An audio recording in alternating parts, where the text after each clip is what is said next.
Preços ao produtor com deflação pelo segundo mês consecutivo. Isso e mais agora aqui no nosso Morning Call, 8/12 de 2025. Sejam bem-vindos, uma ótima semana a todos. Por aqui, Max Braga.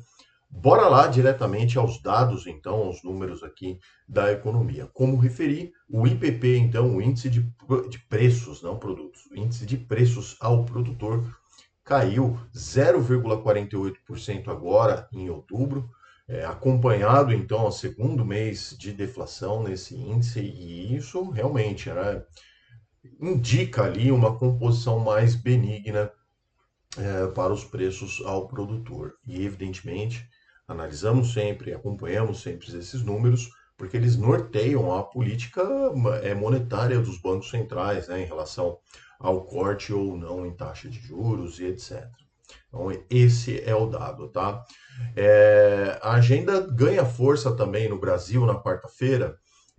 Os dados do IPCA de novembro, dado importante, e a decisão de juros e comunicado do Fed lá nos Estados Unidos. Então, né, ambas são determinantes, inclusive para o comportamento das curvas globais. É, a parte dos Estados Unidos acaba puxando quase que todos os outros países do continente ou até mundialmente, tá?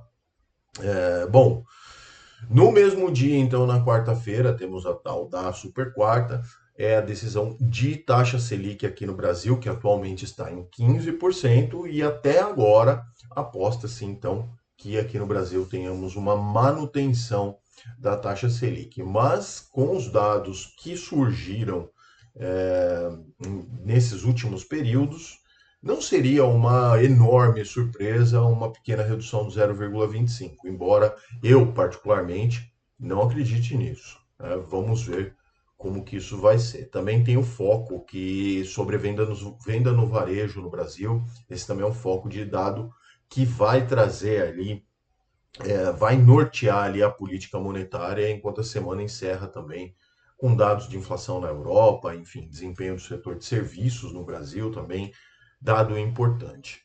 Bom, tivemos então na sexta-feira, né, indicação então do Flávio Bolsonaro pelo PL, né, isso pré-candidatura à presidência da República em 2026, e isso bagunçou. A questão aqui nem é política, eu estou falando que isso bagunçou totalmente ali o mercado, né? A bolsa que já vinha se encaminhando ali para os 165 mil pontos, deu uma boa despencada e os números ficaram bem abaixo. Já vamos falar deles então. Mercados, então, os principais índices lá nos Estados Unidos, nas sextas, fecharam no campo positivo. Dow Jones 0,22, S&P 0,19 e Nasdaq subiu 0,31. Já aqui no Brasil, depois da bomba aí, né, sobre a antecipação de notícias sobre a candidatura do Partido Liberal, né, do PL, o Ibovespa recuou 4,31% aos 157 mil pontos 369.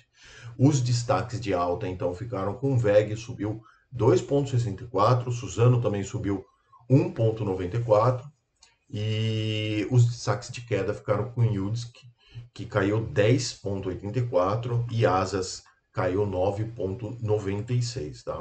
Então, para o dia de hoje, o início aqui de semana, semana de decisão de juros, todos os indicadores, todas as economias e as geografias olhando para a taxa de juros nos Estados Unidos, que atualmente ela é uma banda, ela não é fixa igual aqui no Brasil, ela tem uma variação. Então, atualmente a faixa está entre 3,75% e 4%. E espera-se, então, altamente uma alta expectativa, né, que a redução seja de 0,25 ponto percentual nessa taxa, trazendo ela então para 3,5 a 3,75. Vamos esperar, né? Na sexta-feira, inclusive, um dado que colabora para essa semana, né?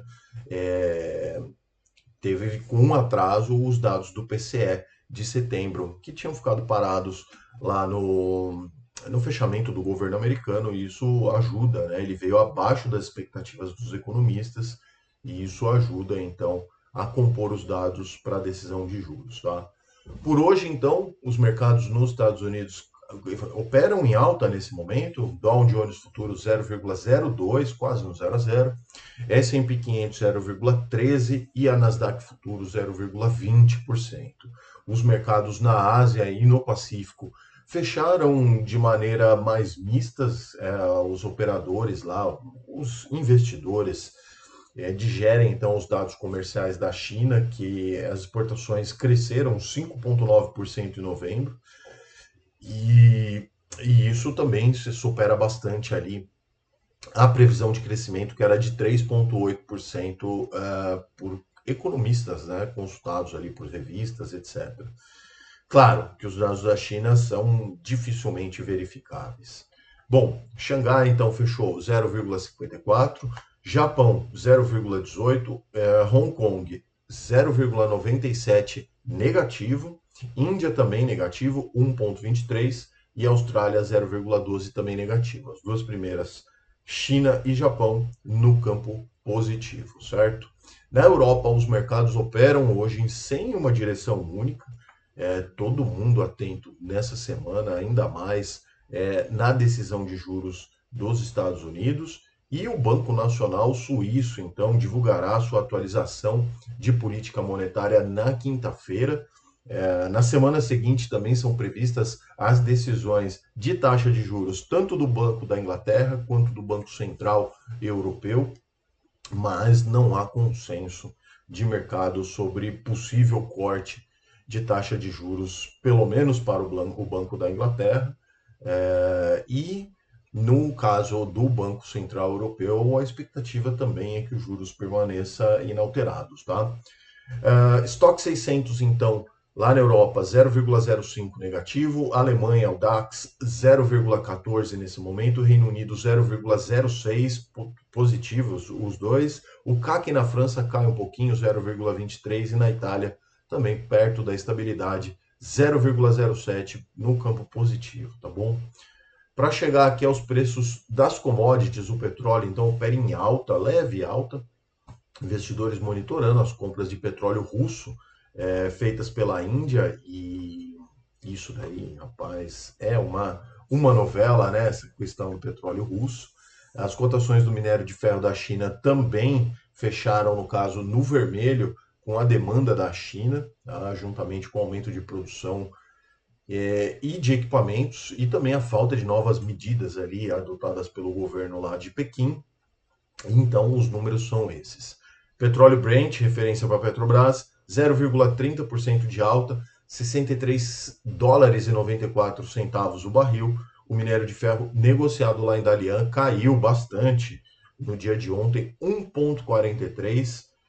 E o nosso Bitcoin continua ali na sua tentativa de recuperação dos números, opera agora em leve alta de 0,30%, cotado aos 91.701 dólares. Tá bom, pessoal? Esse era o vídeo de hoje, então, para segunda-feira. Espero que tenham gostado. Claro, se inscreva aqui no canal, deixa o like, curta, compartilha esse vídeo para que essa mensagem chegue a mais pessoas. Fico por aqui, então. Nos vemos amanhã aqui no Morning Call. Um abraço. Tchau.